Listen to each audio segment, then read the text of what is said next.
뉴스업 시작하겠습니다. 파업으로 이틀 동안 중단됐던 서울 시내버스 운행이 오늘 첫 차부터 재개됐습니다. 노사는 어젯밤 자정 무렵까지 마라톤 협상을 이어간 끝에 가까스로 합의에 이르렀습니다. 사당역 버스 정류장에 나가 있는 취재기자 연결하겠습니다. 양희력 기자, 출근길 시민들 반응 전해주시죠. 네, 제가 지금 나와 있는 곳은 사당역 인근의 버스 정류장입니다. 평소에는 서울과 경기도를 오가는 출퇴근길 시민들로 매우 분주한 곳인데요. 지금 이곳은 보시는 것처럼 새벽 4시 첫 차부터 서울 시내버스가 정상 운행하고 있습니다. 어제와 그제 서울 시내버스 운행 중단으로 매서운 추위 속에 출퇴근길 시민들이 애를 먹었습니다. 파업 기간 서울 버스 전광판엔 야속하게 차고지에 있다는 알림 표시만 떠 있었는데 지금은 몇 분 뒤 도착 예정인지로 바뀌어 있습니다. 본격적인 출근 시간을 맞아 버스를 타고 내리는 시민들 발길이 분주한데요. 파업 때처럼 발을 동동 구르며 대체 교통편을 찾는 모습은 보이지 않습니다. 어젯밤 늦게 노사 협상이 타결됐다는 소식에 시민들은 가슴을 쓸어내리며 출근길에 나섰습니다. 시내버스 운행이 정상화하면서 서울시는 비상소송 대책을 해제하고 운행 횟수를 늘렸던 지하철도 평시 운행으로 돌아갑니다. 네, 자정전 합의문에 서명하기까지의 과정이 순탄치 않았다고요? 어젯밤 노사의 타결 과정 말 그대로 극적이었습니다. 보통 다음날 파업을 멈추고 첫 차 운행부터 정상화하기까지의 협상의 최종 마지노선이라고 불릴 수 있는 시각이 자정입니다. 그런데 어젯밤 자정을 불과 10분 정도 남겨두고 노사가 합의에 이르렀습니다.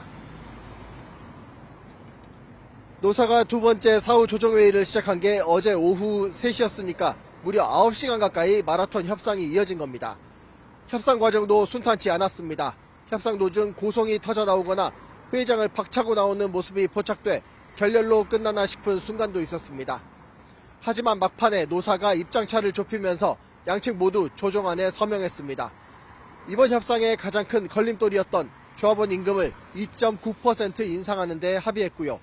정년도 현재 만 63세에서 내년 만 65세까지 단계적으로 2년 연장하기로 했습니다. 최대 쟁점이었던 정기 상여금의 통상임금 반영 문제는 추후에 논의하기로 했습니다. 노조가 애초에 요구했던 임금 인상률에서 0.1%를 양보한 것을 제외하면 노조 측 요구가 대부분 받아들여진 셈입니다. 이로써 역대 최장 시간을 기록 중이던 서울 시내버스 파업은 48시간 만에 마침표를 찍었습니다. 지금까지 사당역 버스 정류장에서 YTN 양일혁입니다. 네, 국회는 오늘 새해 처음이자 1월 임시국회 첫 본회의를 열고 법안 처리를 시도합니다. 더불어민주당은 쿠팡 사태 국정조사 요구서와 함께 내란 김건희 해병대원 3대 특검의 미진한 부분을 모아 수사하자는 내용의 2차 종합특검법을 상정 준비하고 있습니다. 국민의힘과 개혁신당은 이에 반발하며 무제한 반대 토론, 필리버스터를 예고한 상황이라 강대강 충돌이 예상됩니다. 조금 전 우원식 국회의장 주재로 여야 원내지도부의 회동도 시작됐는데요. 본회의 상정 법안에 대한 막판 협상을 이어가고 있습니다. 오늘 협상이 불발될 경우 보수 야권에서는 개혁신당 천하람 원내대표가 필리버스터의 첫 주자로 나설 것으로 알려졌습니다. 국민의힘 한동훈 전 대표는 당 윤리위원회가 자신을 제명 처분한 것을 또 다른 계엄으로 규정하고 맞대응을 예고했습니다. 이번 계엄도 막겠다고 했는데 향후 정치적 선택지를 좌우할 것으로 보입니다. 김다영 기자입니다. 한밤중 기습적인 제명 소식을 들은 국민의힘 한동훈 전 대표가 국회의 모습을 드러냈습니다. 중앙윤리위원회의 징계가 발표된 지 12시간여 만입니다. 한 전 대표는 인산인해 몰려든 지지자들과 일일이 교감했고 김형동, 배현진 등 이른바 측근 의원들은 곁에서 새를 과시했습니다.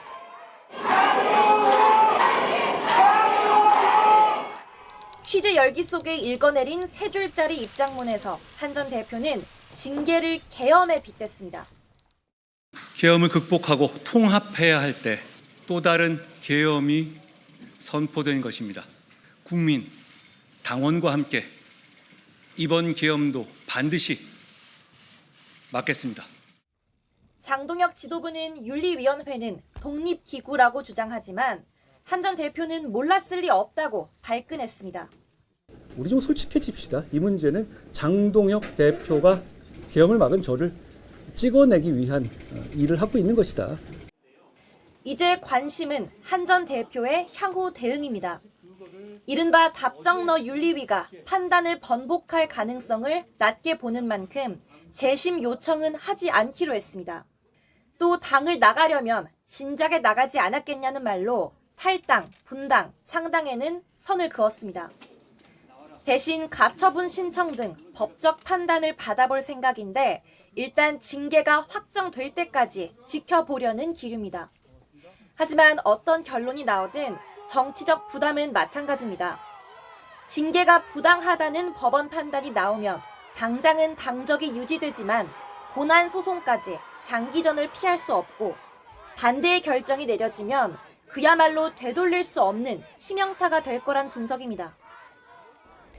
물론 정치 탄압 여론을 등에 업어 무소속으로 출마할 수 있다는 관측도 배제할 수 없습니다. 한 전 대표가 지방선거를 앞둔 정치권 태풍의 눈으로 떠오른 모습입니다. YTN 김다현입니다. 네, 장동혁 대표는 윤리위의 결정을 뒤집지 않겠다며 한 전 대표 제명 결정을 사실상 수용하겠다는 뜻을 밝혔습니다. 당권파와 친한계, 소장파 입장이 평행선을 달리는 가운데 징계가 확정되면 내홍은 최고조에 달할 전망입니다. 박광렬 기자가 보도합니다. 행정통합 관련 대전 충남을 찾은 국민의힘 장동혁 대표. 한동훈 전 대표 제명 관련 질문에 빠르게 매듭 짓겠다는 의지를 분명히 했습니다.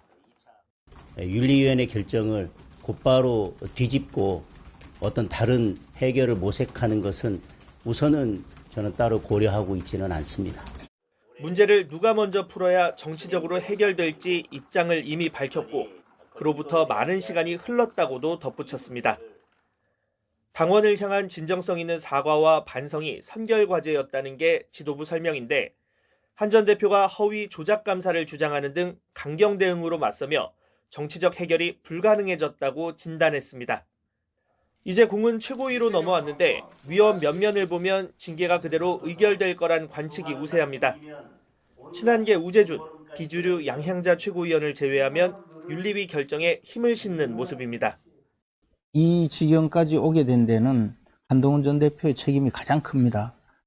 당원 게시판 자체를 셧다운시키고 대부분의 이제 뭐 의원들도 그렇고 지지자들도 이 문제를 가지고 너무 오래 끌었다. 이게 덮는다고 덮여지는 게 아니기 때문에. 물론 친한계와 소장파 중심으로 지도부가 윤리위 결정에 제동을 걸어야 한다는 목소리도 끊이지 않고 있습니다. 친한계는 이번 징계를 뺄셈의 결단이라고 표현했고 많은 분들이 정적을 제거하는 그 사안이라고 말씀하시는데 이것을 강행한다면 장동혁 대표는 큰 정치적 책임을 지게 될 것이라고 믿고 당내 20여 명의 소장파 의원 모임 역시 지도부의 징계 재고를 촉구했습니다. 정당 민주주의를 파괴하고 당의 통합에 역행한 반헌법적, 반민주적인 것으로 규정합니다. 일부 중진은 SNS를 통해 징계 수위에 아쉬움을 드러내거나 양측 모두 냉정한 판단으로 길을 찾아야 한다고 지적하기도 했습니다. 징계 표결권을 쥔 원내 지도부 의중에 영향을 미칠 의원들 여론이 변수로 꼽히는 가운데 애초 한 전 대표에게는 사과를, 지도부엔 정치적 해법을 기대한 다수 의원은 아직은 신중한 태도를 보이고 있습니다. 다만 징계 확정으로 당내 갈등이 극한으로 치달을 경우 지방선거에 미칠 파장을 우려하는 분위기도 감지됩니다. YTN 박광렬입니다. 네, 검찰청 폐지 후속으로 정부가 발표한 공소청과 중대범죄수사청 설치법을 둘러싸고 민주당 내부가 시끄럽습니다. 윤석열 검찰 체제로 되돌아가는 거라는 비판에 지지층 여론까지 악화하자 정청래 대표는 수정안을 마련하겠다면서 진화에 나섰습니다. 황보혜경 기자입니다. 정혜경 의원. 정부가 내놓은 검찰개혁법에 민주당 강경파 법사위원들이 앞장서 반기를 들었습니다. 윤석열 정권 당시 검찰 체제로 되돌아가는 격이다. 사실상 검찰 시즌2란 쓴소리가 터져나왔습니다. 12월 3일 이전 윤석열 정권 검찰로 돌아가자는 거예요? 전체가 다 문제가 있어요. 검찰청에 수사를 하던 그 검사들을 그대로 중수청에 옮겨와서 사실상 검찰 시즌2를 하는 거 아니냐. 추미애 법사위원장은 일각에서 논의되는 보완 수사 요구권조차 남겨선 안 된다고 일축했습니다. 정부안을 주도했던 국무총리 산하 검찰개혁 추진단 자문위원 6명은 예고했던 사퇴 기자회견을 열고 졸속 입법이자 검찰 카르텔을 공고히 하는 법안이라고 반발했습니다. 법안을 검토한 자문위원들은 당혹감을 넘어 뒤통수를 맞는 모욕감을 느끼지 않을 수 없었습니다. 이재명 대통령이 당에서 충분한 수기를 거치라며 수정 여지를 열어둔 가운데 정청래 대표는 수사는 경찰, 기소는 검사란 대원칙은 훼손해선 안 된다며 정부안을 손보겠다는 뜻을 분명히 했습니다. 직접 사과까지 하며 지지층 사이 비판 여론 달래기에도 나섰습니다. 며칠간이라도 걱정을 끼쳐드렸던 부분이 있었습니다. 심심하게 사과의 말씀을 드립니다. 국민의 목소리, 당원들의 목소리를 듣고 수정 변경하겠습니다. 민주당은 정책의원총회를 신호탄으로 의원들은 물론 당원과 국민이 참여하는 검찰개혁 공청회도 열겠다는 계획입니다. 앞선 검찰청 폐지 때 당정 엇박자로 홍역을 앓았던 민주당은 질서 있는 토론으로 이견을 좁히겠다는 계획입니다. 당정 갈등을 극도로 경계하는 건데 정부 원안 그대로 국회를 통과할 가능성은 크지 않아 보입니다. YTN 황보혜경입니다. 경찰이 김병기 의원의 정치 헌금 의혹과 관련해 어제 서울 동작구 자택 등 6곳을 압수수색했습니다. 금품 전달 과정에 관여했다고 의심받는 이지희 동작구 의원도 압수수색 대상에 포함됐습니다. 이현정 기자가 보도합니다. 서울경찰청 공공범죄수사대가 김병기 의원 측이 정치 헌금 3천만 원을 받았다는 의혹과 관련해 압수수색을 벌였습니다. 대상은 서울 동작구에 있는 김 의원 자택과 국회의원회관 사무실, 지역구 사무실 등 모두 6곳입니다. 김 의원과 같은 아파트, 같은 라인에 거주하는 이지희 동작구 의원의 자택과 사무실도 포함됐습니다. 3천만 원 소수 입증할 만한 자료 있으셨나요? 이지 자택에서는 어떤 유언 증거 확보하셨나요? 경찰은 또 김 의원을 통해 숭실대 편입과 취업 과정에서 특혜를 받았다는 의혹이 제기된 차남의 자택도 압수수색했습니다. 특히 김 의원 부부의 귀중품이 보관된 것으로 알려진 금고를 압수수색 영장에 적시했지만 확보에 실패해 다른 곳으로 옮겼을 가능성도 배제하지 않는 것으로 파악됐습니다. 경찰은 이번 강제 수사는 김 의원 측이 전직 구의원들에게 공천 헌금을 받았다는 의혹을 수사하기 위해서라고 설명했습니다. 앞서 공개된 탄원서에서 전 동작구 의원 2명은 지난 2020년 총선을 앞두고 김 의원 부인에게 각각 현금 2천만 원과 1천만 원을 건넸고 수개월 뒤 돌려받았다고 주장했습니다. 그러면서 1천만 원을 전달하고 돌려받는 과정에서 창구 역할을 한 인물로 김 의원의 측근으로 알려진 이 구의원을 지목했습니다. 이 의혹으로 고발된 김 의원 부부와 이지희 구의원, 전 동작구 구의원 2명 등 5명이 모두 출국 금지된 상태입니다. 김병기 의원은 이 밖에도 강선우 의원의 1억 공천 헌금 수수 묵인 의혹과 부인의 업무 추진비 유용 의혹 등 12개에 달하는 비위 의혹을 받고 있습니다. 경찰은 그동안 의혹을 폭로해온 김 의원의 전 보좌진 2명도 참고인 신분으로 다시 불러 조사했습니다. 또 압수물 분석을 마치는 대로 김 의원에 대한 소환 조사 일정도 조율할 전망입니다. YTN 이현정입니다. 김병기 의원 측에 돈을 건넸다는 전직 구의원의 녹취록을 YTN이 입수했습니다. 이 전직 구의원은 과거 자신을 공천해준 대가로 김병기 의원 측에 돈을 줬다며 자기 말고도 돈을 준 구의원들이 더 있다는 취지로 주장했는데 수사에서 실체가 드러날지 관심입니다. 배민혁 기자입니다. 더불어민주당 김병기 의원의 12가지 의혹 가운데 경찰이 가장 먼저 압수수색에 착수한 건 김 의원의 정치연금 수수 의혹입니다. 전직 동작구 의원 2명이 김 의원 측에 돈을 줬다가 몇 달 뒤 돌려받았다고 주장한 탄원서가 계기가 됐습니다. 전 동작구 의원 전모 씨는 지난 2023년 12월 전 동작구청장과 함께 당시 민주당 소속으로 동작을 의원이었던 이수진 전 의원을 찾아가 탄원서를 당 지도부에 전달할 방법을 논의했습니다. 전 씨는 이 자리에서 김 의원 측이 국회의원 선거를 앞두고 정치자금을 요구했다고 주장했습니다. 이수진 의원의 선거 있잖아요. 부천 선거잖아요. 그래서 돈이 필요하다. 이렇게 생각했죠. 앞서 2018년 구의원 선거에서 공천을 내준 대가라는 말도 나옵니다. 공천해줬으니까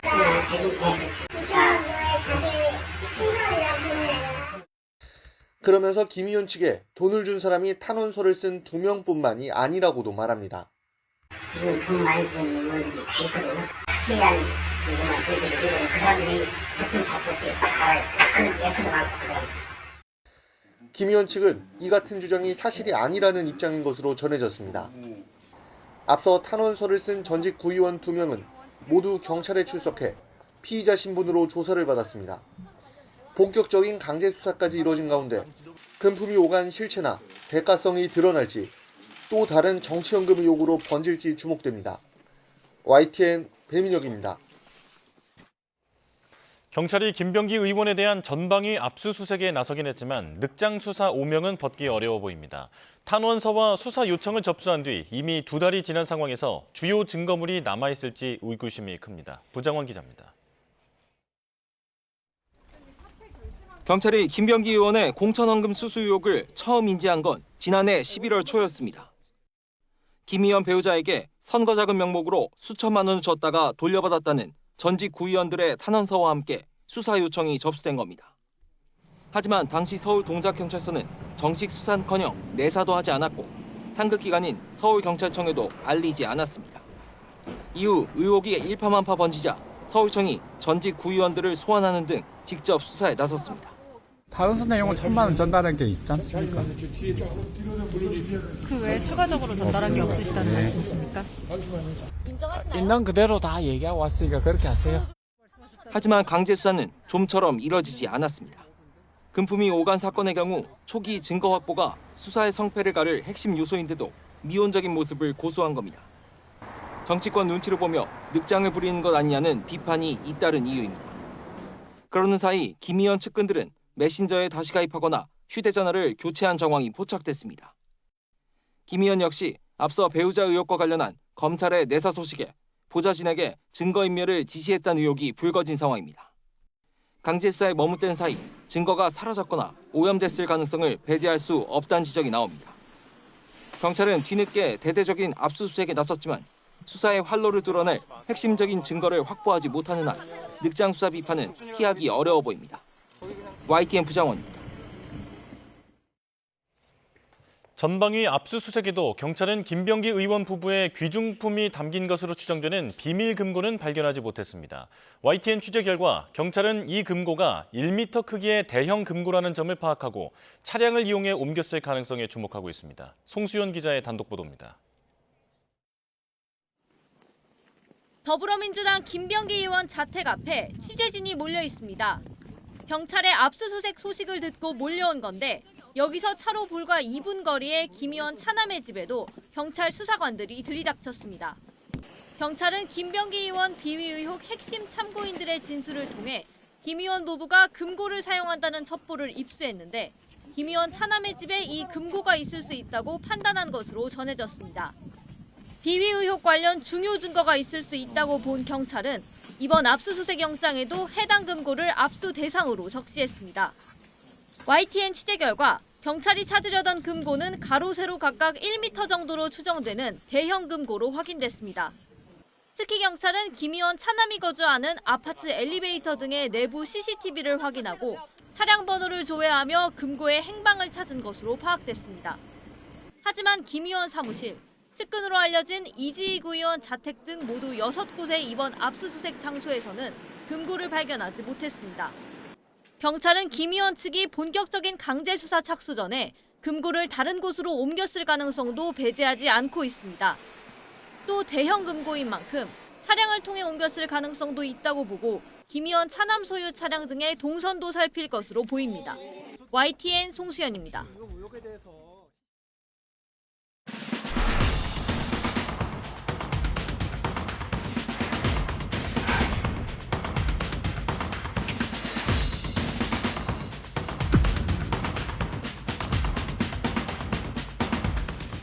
윤리위의 결정은 이미 결론을 정해놓고 끼워 맞춘 요식행위 같은 것이었죠. 우리 좀 솔직해집시다. 이 문제는 장동혁 대표가 계엄을 막은 저를 찍어내기 위한 일을 하고 있는 것이다.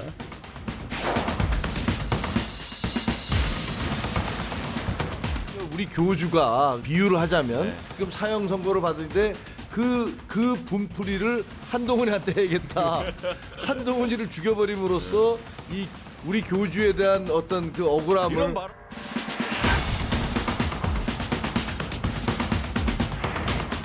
익명 게시판에 그 정도도 올릴 수 없다면 익명 게시판을 뭐하러 두는 겁니까?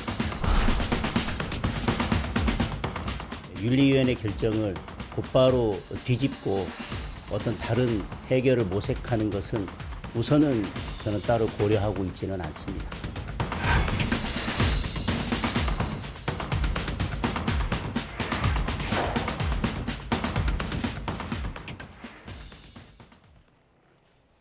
네, 정치권 상황 자세히 짚어보겠습니다. 이동학 전 더불어민주당 최고위원, 이창근 국민의힘 하남을 당협위원장과 함께하겠습니다. 어서 오십시오. 안녕하세요. 네. 자, 국민의힘 상황부터 짚어보겠습니다. 한동훈 전 대표 제명 의결을 놓고 내홍이 최고조에 달한 상태인데 한 전 대표가 어제 국회에서 긴급회견도 열었는데요. 또 다른 계엄 선포다. 이번에도 막겠다라고 밝혔습니다. 지금 뭐 당내에서도 시점이라든지 과정에 문제가 있었다는 목소리가 큰 것 같더라고요. 그렇습니다. 시점을 사실 윤 전 대통령이 사형 구형 받는 날이잖아요. 네. 근데 그것을 이제 큰 사건 뒤에 숨어서 당내 게시판 사건을 덮으려고 그렇게 기습적으로 의결했는지 모르겠는데 네. 오히려 반어적으로 당내 게시판으로 인한 한동훈 전 대표의 제명이 윤 전 대통령의 구형보다 더 커져 버렸어요. 오히려. 그래서 아이러니하게 이런 상황이 왔는데 이번 상황은 사실 윤리위원장의 임명부터 또 윤리위원들의 구성부터 말이 많았잖아요. 과연 이 사람이 윤리위원장으로 적합하냐. 그리고 일부 윤리위원은 또 사퇴까지 하는 그런 상황이 왔잖아요. 그리고 윤리위원회가 아무리 당무감사위의 의견을 넘겨받았어도 제대로 된 회의라도 하고 해야 되잖아요. 네. 근데 심사숙고했다는 그러한 정황이나 이런 것도 전혀 찾아볼 수가 없어요. 그렇기 때문에 이 사건은 장동혁 대표의 말처럼 정치적으로 해결해야 될 상황이 오히려 이제는 법적으로 가게 생겼어요. 네. 한동훈 전 대표는 이미 고소고발을 한 상황이잖아요. 그리고 본인은 이게 허위 조작이라고 강하게 주장하고 있고 그래서 그 경찰의 수사 결과에 따라서 결국 이 결정이 어떻게 나냐에 따라서 오히려 장동혁 대표가 부메랑으로 네. 그 타격을 받을 수도 있다. 이렇게 예측할 수도 있어요. 네. 한 전 대표는 재심 신청은 없다고 밝혔습니다. 답이 이미 정해져 있는데 무슨 의미가 있겠느냐 이렇게 밝혔는데 장동혁 대표가 자신을 찍어내려는 거다라고 이제 노골적으로 얘기를 했거든요. 어떻게 들으셨을까요? 그거는 제대로 인식을 하고 있는 것 같습니다. 그러니까 제가 봐서도 당무감사위원회에서 실제로 발표를 했을 때 네. 일부 조작된 자료를 근거로 해가지고 그 얘기를 했었거든요. 근데 윤리위원회에서조차도 2번이나 수정을 했잖아요. 네. 그러니까 보통 한 사람의 정치인을 찍어낼 때는 철두철미하게 그걸 하거든요. 그러니까 정말 정교하게 해야 됩니다. 그런데 그걸 정교하게 하지도 않고 마치 그 사람이 했다는 양 덮어 씌웠다가 그것은 아니다라고 한 차례 수정을 했고 2차례 또 수정을 했어요. 저는 네. 이런 경우는 처음 봐요. 그리고 이게 장동혁 대표 지도부의 실력이 이런 정도인가라는 생각이 들 정도였는데 물론 한동훈 전 대표가 그 과정에서 이것은 또 다른 계엄이다라고 하는 단어 또 사용했잖아요. 네. 그것은 자기 진영에 굉장히 불리한 단어거든요. 계엄의 대명사는 이제 윤석열이 돼버렸습니다. 그런데 본인 진영을 끊임없이 아마 이 올가미를 묶어낼 그 단어를 당내 투쟁에 또 사용하고 있는 거예요. 그리고 지금 그 시점이 저는 굉장히 오묘하다고 생각했는데 오히려 이건 타이밍을 노린 거다라고 네. 생각이 드는 게 윤석열 전 대통령이 지금 이 구형을 받았고 그 시간에 굉장히 시리에 빠져있던 시간이었어요.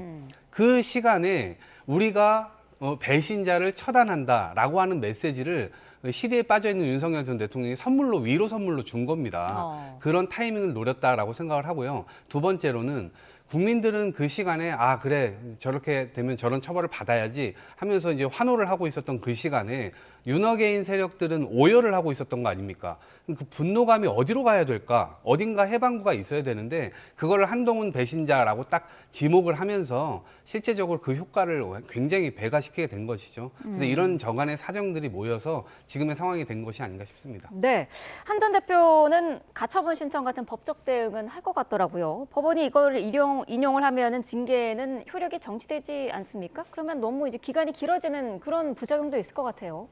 그거는 뭐 부작용이라기보다는 사실 한동훈 전 대표가 할 수 있는 마지막 수단이라고 봐야 되는데 네. 그 기간이 길어지는 것과 동시에 아까 말씀드린 대로 고소 고발에 의한 수사가 이제 진행이 될 거예요. 네. 그래서 사실 당내 문제가 장동혁 대표가 과거에 이 사건을 얘기할 때는 익명화라는 이 게시판에 이 정도의 표현을 못하면은 왜 당내 게시판에 존재하느냐. 네. 본인이 그렇게 얘기를 했어요. 그리고 표현의 자유라고 얘기했어요. 근데 그것을 당 대표가 됐다고 해서 또 본인을 지지한 그러나 윤 어게인을 외치는 그 세력들이 네. 뒤에서 주장한다고 해서 180도 바꾼다?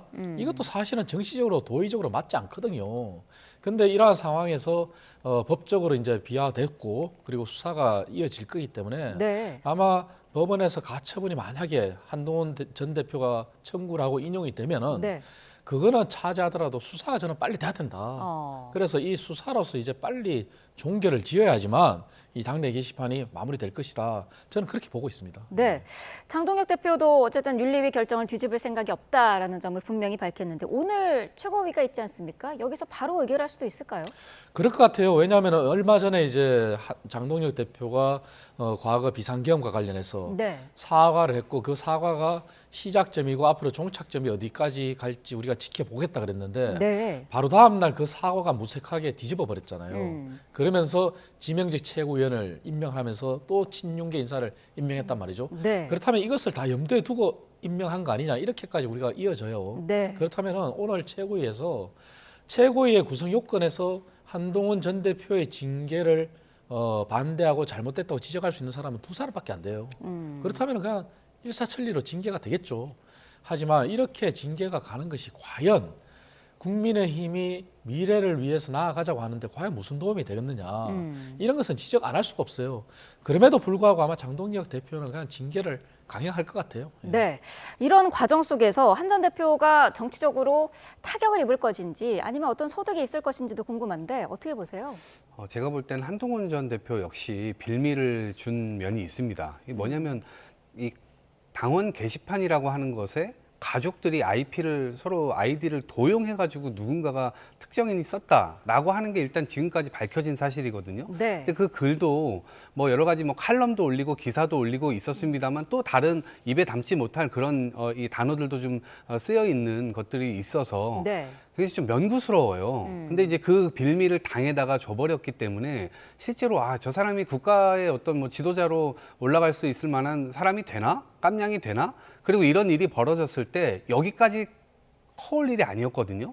유감 표명하고 사과하고 담백하게 그렇게 진행을 했었으면 됐어요. 근데 일이 이렇게 커졌어요. 근데 이게 정치적 맥락 속에서 진짜 뭐 민주주의를 수호하기 위해서 싸우다가 이렇게 됐으면은 사람들이 박수라도 쳐줄 텐데 지금 당원 게시판 가지고 하는 거잖아요. 네. 그러니까 그런 상황에서 이거를 응원하기도 그렇고 응원 안 하기도 그렇고 되게 면구스러운 상황이란 말이에요, 서로가. 네. 그렇기 때문에 한동훈 전 대표가 이거를 빠르게 유감 표명하고 인정하고 사과하고 이렇게 했었으면 이렇게 커질 일이 아니었는데 커졌다라는 점에서 윤석열 전 대통령 역시도 대역죄를 저지르고도 사과하고 인정하지 않습니다. 그런 측면에서 똑같이 두 검사가 이렇게 지금 나라를 어지럽히고 있다라고 하는 대목에서는 네. 저는 한동훈 대표 역시 얻을 게 별로 없다 이렇게 생각합니다. 오늘 있을 이제 국민의힘 최고위에서 바로 의결을 할 것인가 이 부분은 지켜봐야 될 것 같습니다. 민주당 이야기를 좀 해보죠. 김병기 의원 이슈로 굉장히 시끄러운 상황인데 어제 김병기 의원의 자택도 의원실을 경찰에 압수수색을 했고요. 관련자들도 출국 금지를 했습니다. 이제서야 수사의 속도를 내는 것 하지만 늦어도 너무 늦은 거 아니냐 이런 지적이 있거든요. 실제 그렇습니다. 지난 11월 달에 김병기 의원의 전 보좌관이 경찰 조사를 받았잖아요. 네. 그래서 당시에 조사받았던 내용 중에 김병기 의원의 부인이 동작구의 법인카드를 썼다. 그런 사안 하나. 그리고 지난 2022년도에 공천헌금 3천만 원. 그런 것을 다 진술하고 자술서나 탄원서를 다 냈단 말이죠. 네. 그럼에도 불구하고 당시에 경찰은 수사 배당조차 하지 않았어요. 그리고 시간이 흐른 뒤에 뒤늦게 강제 수사를 돌입한다? 과연 증거가 남아있겠나 이런 생각이 들어요. 그래서 경찰의 수사나 이런 거는 비난받아 마땅하고요. 그래서 네. 특검이 필요하다 이렇게 주장하는 거죠.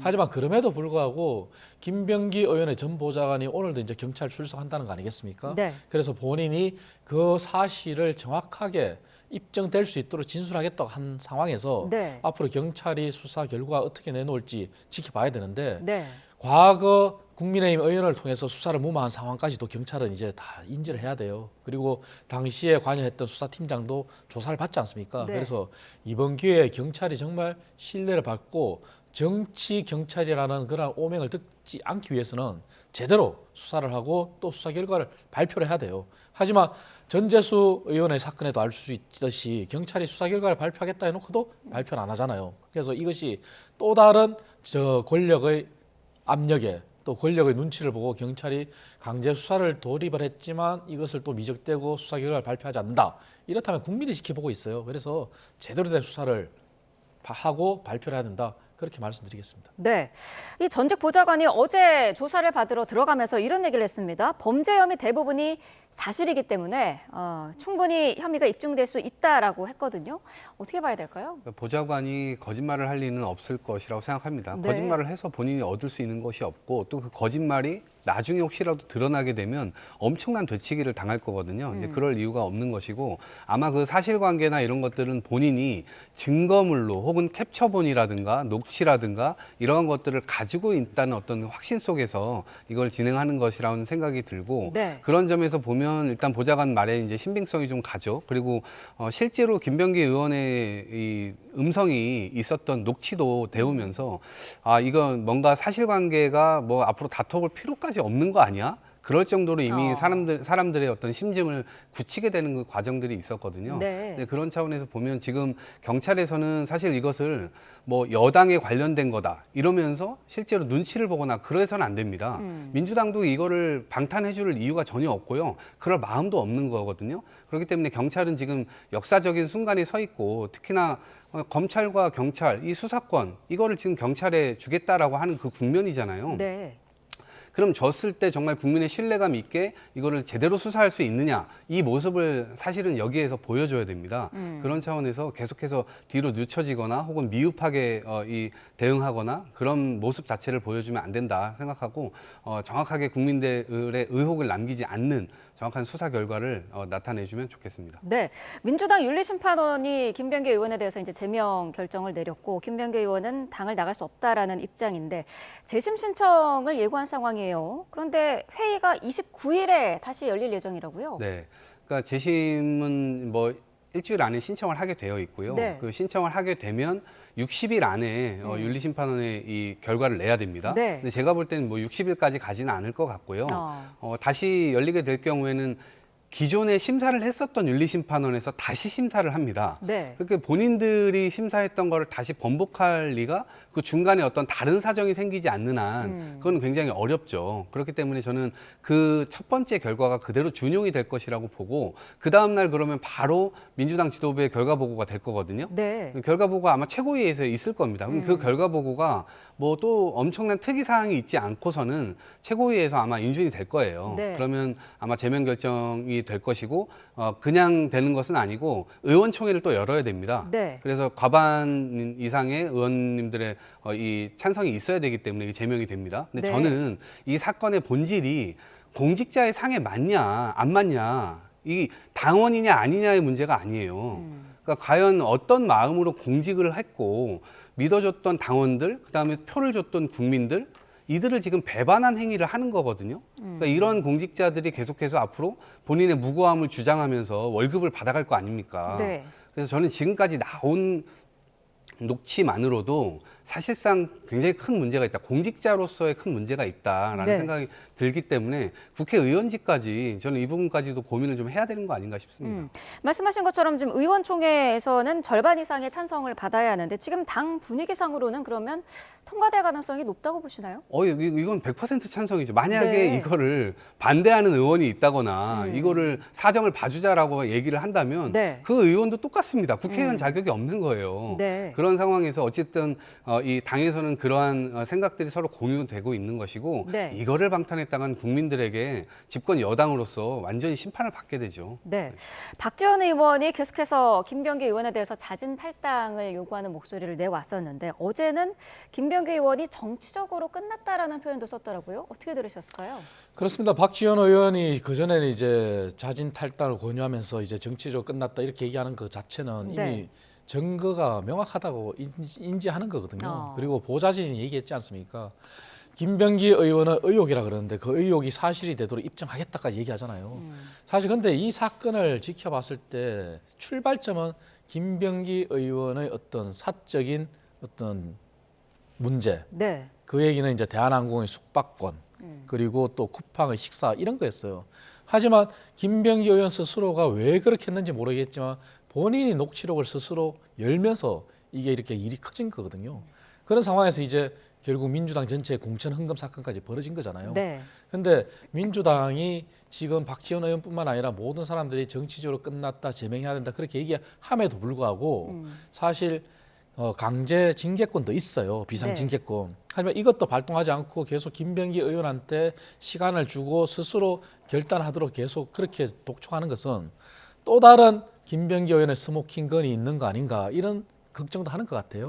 그래서 이제 의원들이 대외적으로 언론을 통해서 자꾸 압박을 하는데 그럼에도 불구하고 민주당이 이재명 정부의 성공과 본인들의 어떤 투명함을 밝히기 위해서는 당연한 조치를 해야 된다고 생각해요. 근데 저는 그 조치도 시간이 걸린 것처럼 빠르게 되지는 않을 것 같아요. 왜냐? 김병기 의원이 또 다른 스모킹건을 또 열지 모르는 그런 걱정도 할 거 아니겠어요? 그래서 그러한 우려도 있고 그럼에도 불구하고 김병기 의원이 국회의원으로서의 지금 자격은 이미 다 상실했다. 그래서 스스로 결단하는 것도 필요하지만 이미 수사가 넘어가 있는 상황에서는 네. 경찰의 수사도 철저히 지켜봐야 된다. 그렇게 말씀드리겠습니다. 네, 강선우 의원에게 공천헌금 1억 원을 건넨 것으로 알려진 김경 서울시 의원. 이 1억 원을 건넨 자리에 강선우 의원도 있었다라는 내용이 그 자술서에 있었다고 하더라고요. 이 강선우 의원은 돈을 받은 적도 없고 보좌관이 받은 것도 뒤늦게 알았다는 입장이었잖아요. 그러니까 강선우 의원은 저는 거짓말을 해서는 안 된다고 생각해요. 네. 제명당한 이유도요, 거짓말이었기 때문에 제명을 당한 거예요.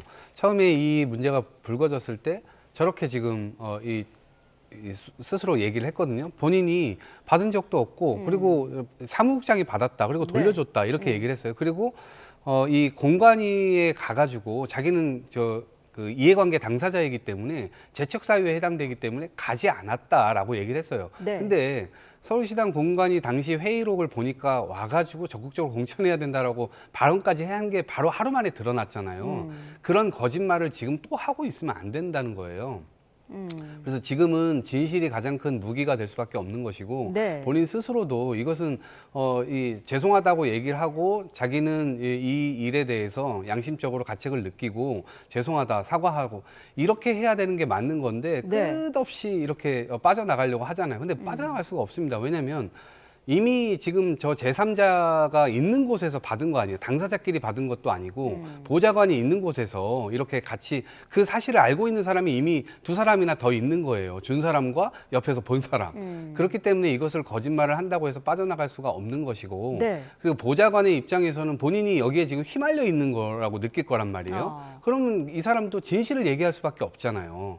그리고 김경 시의원조차도 자수서라는 걸 써가지고 이미 그날에 어떤 일들이 있었는지를 이미 밝혔고 그런 상태에서 강선우 의원이 이거를 나는 아니다라고 얘기를 해봐야 이거는 받아들여질 수가 없는 것이고 그런 차원에서 국민들 앞에 진실을 얘기하고 공직에서 물러나는 것이 맞다 이렇게 생각합니다. 네, 김경 시의원은 오늘 또 경찰에 이제 출석을 할 예정인데 경찰이 확보하지 못했던 이 시의원의 노트북이나 태블릿을 오늘 본인이 직접 가져간다고 하거든요. 이번 사안과 관련해서 경찰의 늑장 수사도 지적이 됐었는데 이미 태블릿과 노트북에도 볼만한 건 없는 거 아니냐 이런 지적이 있어요. 그렇습니다. 김경 시의원이 미국으로 출국하면서 이미 텔레그램을 탈퇴와 재가입을 번복하면서 이미 증거인멸에 다 나섰다. 우리가 그렇게 예측하잖아요. 그리고 경찰의 늦장 수사가 입증이 되는 것이 네. 사건이 발생된 지 한참 지난 뒤에야 강선우 의원과 김경 시의원에 대해서 강제 수사에 돌입했어요. 근데 그 사이에 얼마나 많은 시간이 흘렀습니까? 그리고 또 강선우 의원 같은 경우는 아이폰의 비밀번호도 안 주겠다 그래요. 근데 뭐가 강제 수사를 통해서 나오겠어요. 그리고 김경 시의원이 본인의 어떤 자술서 그리고 본인의 형량이나 이런 것을까지 감안해서 모든 증거를 제출하겠다고 하지만 네. 저는 거기에 많은 자료가 있을 것 같진 않아요. 근데 이거 더 크게 봐야 될 문제는 당시에 김병기 의원과 강선우 의원 결국 서울시당 공천위의 간사와 서울시의 의원이었어요. 네. 그렇다면 과연 이것이 강선우 의원, 김경 시의원 이 문제만 있겠느냐 이런 의구심도 있거든요. 그래서 그 외에 인지 수사를 지금 할 수는 없다고 하지만 네. 민주당이 모든 것을 털고 가겠다고 한다면은 경찰의 수사에 협조하는 것은 당연하고 네. 그때 당시의 상황을 휴먼 에러니 뭐 시스템 에러니 이런 말장난이 아니라 모든 것을 정말 투명하게 다 전수조사를 해야 된다. 그리고 한병도 신임 원내대표도 전수조사 의지를 밝혔잖아요. 네. 그래서 그렇게까지 이어져야지만 국민들이 신뢰할 것이다. 그런 말씀드리겠습니다. 네. 자, 지금 국회 상황 잠깐 짚어보면요. 오늘 오전부터 지금 여야 원내주도부가 우원식 국회의장 주재로 만난 상태입니다. 2차 종합특검을 본회의에 상정하는 방안에 대해서 막판 협상을 진행을 하고 있는데 지금 국민의힘과 개혁신당은 반발하고 있거든요. 오전 협상도 순탄치 않을 것 같은데요. 그러니까 일단 전 국민의힘이 하나의 기조를 좀 통일해 줬으면 좋겠다. 제가 이제 만나보면 본인들도 이 3대 특검 자체가 다 미흡하다고 얘기를 합니다. 근데 미흡하다는 것이 특검을 단순히 공격하기 위한 것이 아니라 실체적으로도 이 캐다 보니까 네. 고구마 줄기처럼 너무나 많이 나왔잖아요. 그러다 보니까 양이 많다 보니까 특검이 이제 미진할 수밖에 없었던 저간의 사정도 있었던 것인데 그러한 점들을 인정한다고 하면 2차 종합특검 해가지고 실제로 본인들이 가지고 있는 의혹 이거 계속 손이나 발에 그냥 아령 줄줄 달고 달릴 수 없잖아요. 네. 그거 끊어낸다는 심정으로 이번에 이 마지막으로 한다는 심정으로 그걸 정확하게 받고 그리고 본인들이 생각할 때 부당하다고 생각되는 부분들은 좀 그런 것들은 끊어내고 그렇게 해가지고 이걸 진행을 해야지 말은 그렇게 하면서 실질적으로 저렇게 국회 내에서 반대를 하고 있다는 것 자체가 제가 볼 땐 좀 어불성설인 것 같고 네. 이런 상태로는 국민의힘이 아마 국민들의 심판이 계속 될 뿐이지 실제로 선택받기는 어려울 겁니다. 끊어낸다는 차원에서도 대승적으로 합의를 해주는 것이 좋습니다. 네, 협상이 불발되면 야권에서는 필리버스터를 할 계획인데 첫 주자가 개혁신당입니다. 개혁신당의 천하람 원내대표입니다. 국민의힘이 주도하는 필리버스터에 개혁신당이 참여하는 건 처음이지 않습니까? 그렇습니다. 그만큼 이번에 2차 특검이라고 하는 것이 사실 네. 부당하다, 불필요하다는 것을 모두가 다 인지하는 거잖아요. 네. 국민의힘의 공식 입장도 마찬가지입니다. 이것은 불필요하다는 얘기예요. 왜냐? 3개의 특검이 동시에 운영되면서 사실 이제 윤석열 전 대통령과 관련해서 내란의 사건에 관해서 사형이라는 게 구형이 됐잖아요. 그럼 이미 종지부가 난 거예요. 다만 3개의 특검 중에서 우리가 미흡하다고 생각한다면은 김건희 씨와 관련된 그러한 몇 가지 사건들 그리고 최상병과 관련한 수사 외야 네. 그 정도예요. 그 외에는 모든 게 다 규명이 됐어요. 그리고 그 3개의 특검을 운영하면서 예산도 약 200억 가까이 쏟았잖아요. 근데 또다시 특검을 한다? 이제는 제자리로 정상적으로 돌아와야 되는 것이고 원래 경제도 힘든데 정상화시키기 위해서 왜 특검이 필요합니까? 그렇다면 이미 수사기관도 있잖아요. 그래서 거기에 미진한 사건을 이첩해서 넘기는 게 맞는 거죠. 그런데 그러한 게 민주당이 자꾸 주장하고 선거용으로 이어가겠다는 생각이기 때문에 개혁신당이나 국민의힘이나 같은 입장을 취할 수밖에 없는 거죠. 그래서 네. 민주당이 이재명 정부가 정말 이 특검에 올인하지 않고 민생을 생각한다면 지금이라도 이건 멈춰야 됩니다. 이미 충분히 모든 게 다 규명이 됐어요. 예. 알겠습니다. 자, 오늘 두 분 말씀은 여기까지 듣겠습니다. 이동학 전 더불어민주당 최고위원, 이창근 국민의힘 하나물 당협위원장과 함께했습니다. 고맙습니다.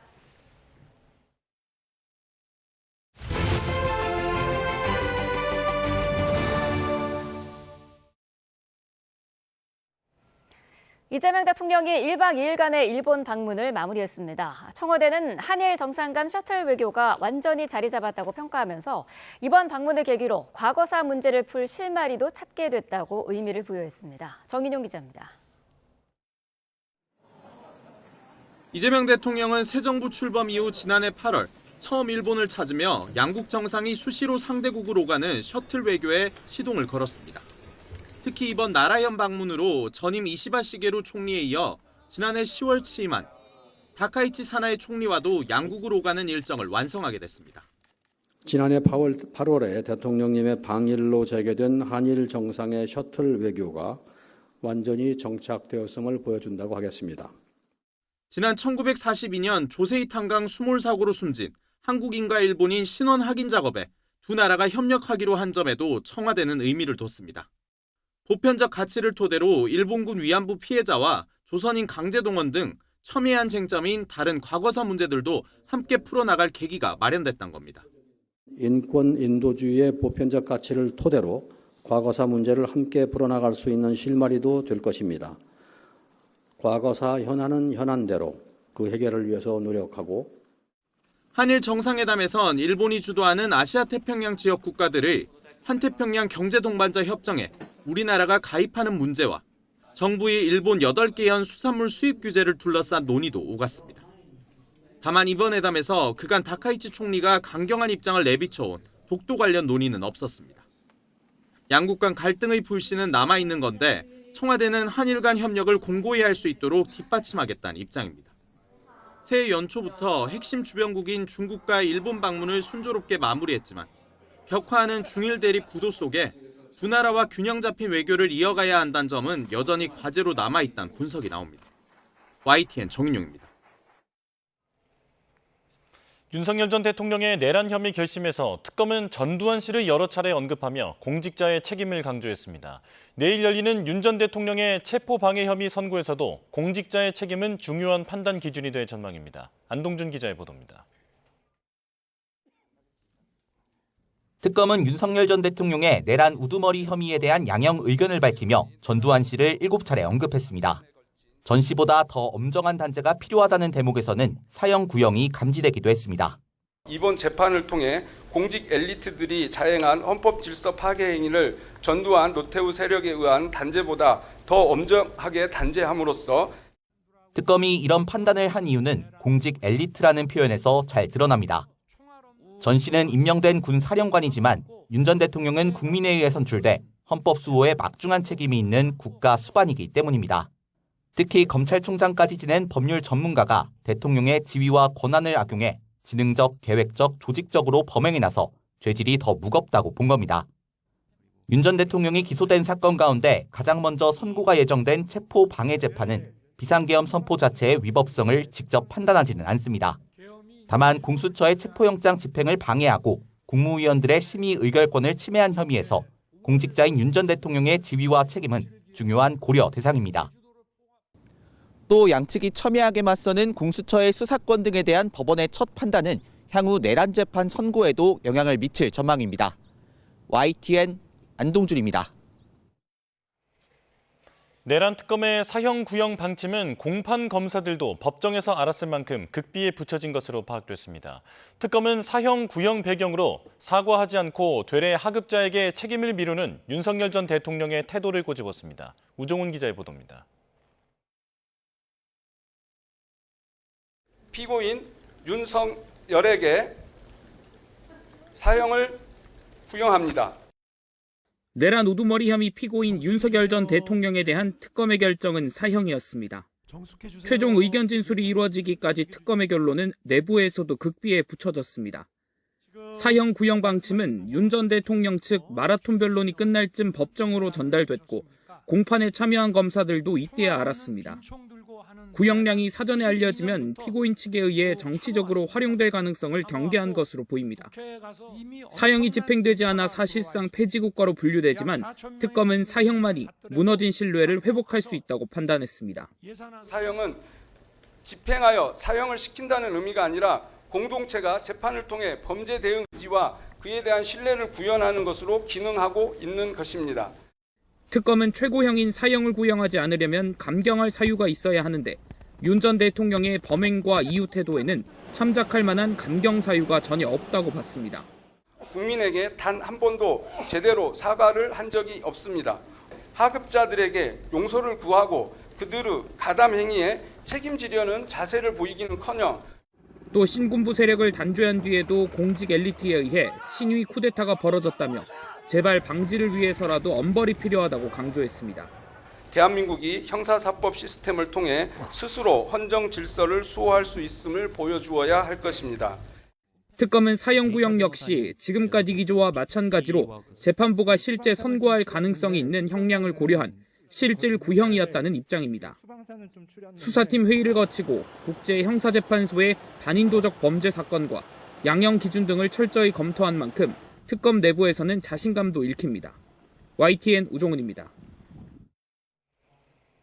무소속 강선우 의원에게 공천 헌금 1억 원을 줬다는 의혹을 받는 김경 서울시 의원이 오늘 두 번째 경찰 소환 조사를 받습니다. 현장에 취재기자 연결합니다. 표정우 기자. 네, 서울경찰청 광역수사단 앞입니다. 네, 오늘 출석 시간은 언제입니까?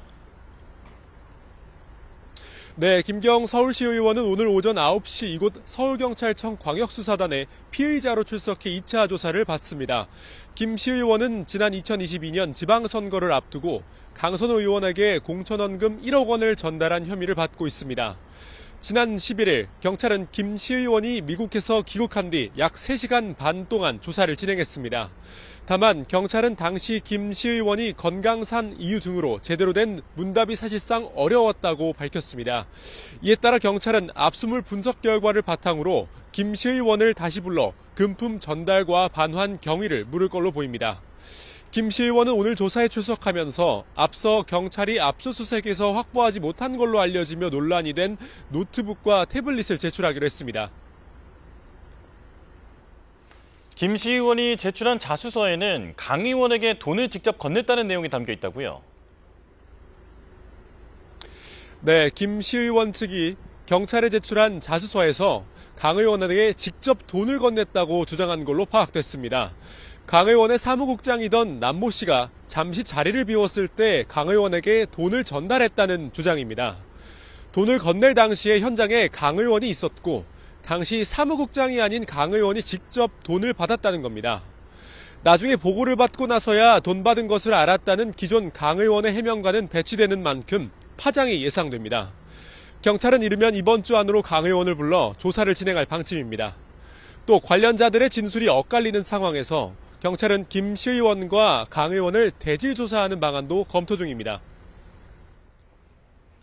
김병기 의원 수사 상황도 전해주시죠. 오늘은 수사 무마 의혹을 받는 전 동작경찰서 관계자를 부른다고요? 네, 경찰은 오늘 오후 전 동작경찰서 수사팀장 A씨를 피의자로 불러 조사할 예정입니다. 서울 동작경찰서는 앞서 김 의원의 아내가 동작구 의원의 법인카드를 사적으로 사용했다는 의혹을 내사한 뒤 무혐의로 종결했는데요. 이 과정에서 당시 수사팀장 A씨는 김 의원 측에 수사 관련 자료를 전달했다는 의혹을 받습니다. 또 김 의원의 부탁을 받은 경찰 출신 국민의힘 의원이 당시 동작경찰서 서장에게 전화해 무리하게 수사하지 말라고 말했다는 의혹도 제기됐습니다. 경찰은 그제 전 동작경찰서 수사과장을 참고인 신분으로 불러 조사했습니다. 네, 한편 경찰의 늑장 수사에 대한 논란이 계속되고 있는데 확보하지 못한 자료들이 있다고요? 네, 경찰은 어제 김병기 의원 부부의 귀중품이 보관된 걸로 알려진 금고를 찾기 위해 김 의원 차남의 집도 압수수색했는데 찾지 못했습니다. 또 경찰의 영장엔 정치자금법 위반 혐의만 적시돼 있어서 일부 자료는 압수하지 못한 걸로 파악됐습니다. 이지희 동작구의회 부의장 사무실 압수수색 과정에서 숭실대 입학 컨설팅 자료가 나왔지만 확보하지 못한 걸로 확인됐습니다. 김 의원은 차남을 숭실대 계약학과에 입학시키기 위해 특정 업체의 취업을 청탁했다는 등의 의혹을 받고 있습니다. 또 압수수색 과정에서 김 의원은 자신이 사용하던 아이폰 비밀번호를 경찰에 제출하지 않은 걸로 파악됐는데 증거물 확보 실패가 겹치면서 수사가 난항을 겪을 가능성이 크다는 관측이 나옵니다. 지금까지 서울경찰청 광역수사단에서 YTN 표정우입니다. 네, 관련 내용 서정빈 변호사와 좀 더 자세히 짚어보겠습니다. 어서 오십시오. 네, 안녕하십니까. 네, 자 전해드린 대로 잠시 뒤면 김경 서울시 의원이 경찰에 출석해서 두 번째 조사를 받게 됩니다. 자, 지금 이 자수서 내용이 알려지면서 진실게임 양상으로 흘러가고 있는데 지금 김경 시 의원의 주장대로라면 내가 강선우 의원에게 돈을 직접 건넸다라는 거잖아요. 그런데 강선우 의원은 지금까지 돈을 받은 적이 없다라고 밝혀왔는데 어떻게 보십니까?